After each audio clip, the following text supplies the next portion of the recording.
ప్రైజ్లా దేవుని ప్రశస్తమైన నామమునకు మహిమ కలుగునుగాక. ప్రభు నామమున మీ అందరికీ హృదయపూర్వక వందనాలు. ఈ ఉదయకాలము దేవుని వాక్యాన్ని విందాం. సామెతలు 14వ అధ్యాయము 30వ వచనము. సాత్వికమైన మనస్సు శరీరమునకు జీవము. ప్రియమైన వాళ్ళారా, సాత్వికము దేవుడు మనకిచ్చిన ఆత్మీయ ఫలములలో ఒక ఫలము సాత్వికమండి. మరి సాత్వికము అంటే సాధుగుణము. కావున అటువంటి ప్రశాంతమైన హృదయము ఎవరికైతే ఉంటుందో వారి శరీరానికి జీవం అనేది ఉంటుందండి. ఆనాడు భక్తుడైన మోషే ఎంతో సాధుగుణముతో, ఓపికతో, ఓర్పుతో, సాత్వికముతో ప్రియమైన వాళ్ళారా ఆ ఇశ్రాయేలు ప్రజలను నడిపించి ఉన్నాడండి. ఎంతో సాత్వికముతోనే, అంటే చాలా ప్రశాంతంగా ఉన్నాడు కాబట్టి ఫరో ఎదుట తను నిలవబడగలిగి ఉన్నాడు.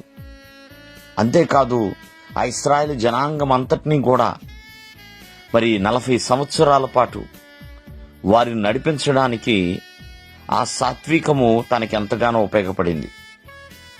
కావున సాత్వికమైన మనస్సు ఆరోగ్యము అని దేవుని యొక్క వాక్యం సెలవిస్తుందండి. మోషే గురించి దేవుడే చెప్పాడు, మోషే మిక్కిలి సాత్వికుడు, అంటే ఎంతో సాత్వికుడండి. కావున సాత్వికమైన హృదయము ఎప్పుడు కూడా జీవమే.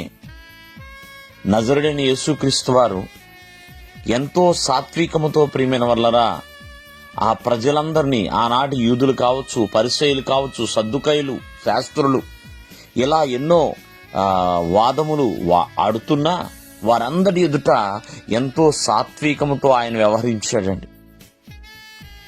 ఎంతో సాధు గుణము కలిగి ఆయన నడుచుకుని ఉన్నాడు. కావున ఆత్మీయ జీవితములో సాత్వికము అనేది ఒక ఫలము లాంటిది. కావున దాన్ని ప్రతి ఒక్కరు కూడా కలిగి ఉండాలండి.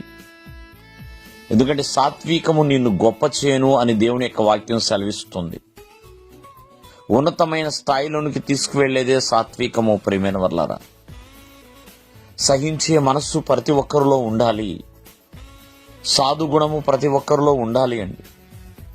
కావున అటువంటి సాత్వికమైన మనస్సు కలిగి ఆత్మీయ జీవితంలో ముందుకు కొనసాగు. దేవుడు మిమ్మల్ని ఆశీర్వదించునుగాక. ఆమేన్.